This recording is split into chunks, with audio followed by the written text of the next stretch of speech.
আমরা বাংলাদেশ আহলে সুন্নাত ওয়াল জামাতের উদ্যোগে পীর ওলামা মাশায়েখের সবাই আমরা সম্মিলিতভাবে আমরা উদ্যোগ নিয়ে আজকে এই সমাবেশে আমরা হাজির হয়েছি। শুধু বাংলাদেশ, শুধু একটি জেলা নয়, 64 জেলা থেকে আমাদের এই আজকের এই প্রেস ক্লাবের এই ময়দানে আমরা সম্মিলিতভাবে হাজির হয়েছি।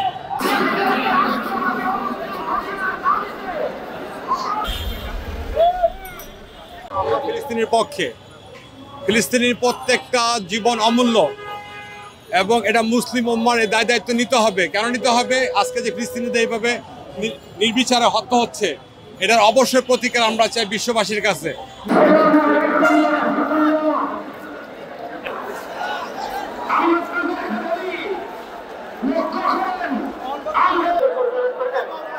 মুসলিম উম্মার কাছে, মুসলিম উম্মারা যেন এটা অবশ্যই ভালোভাবে দেখে। যারা বিত্তবান, যারা বড় দেশ আছে, যারা মানে এই ক্ষমতা আছে যারা কথা বলার মতো, তারা যেন আগে আসে, তারা যেন কথা বলে ফিলিস্তিনের পক্ষে। আমরা অবশ্যই ইসরায়েলের এই বিচার দাবি করি।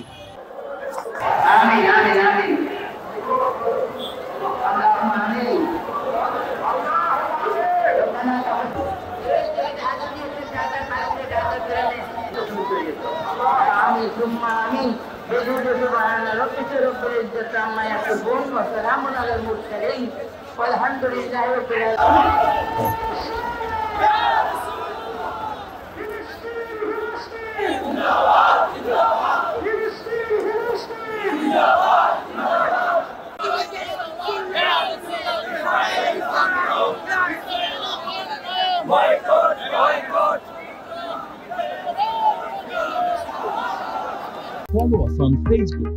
Subscribe our YouTube channel. Get the latest update on www.daily-sun.com.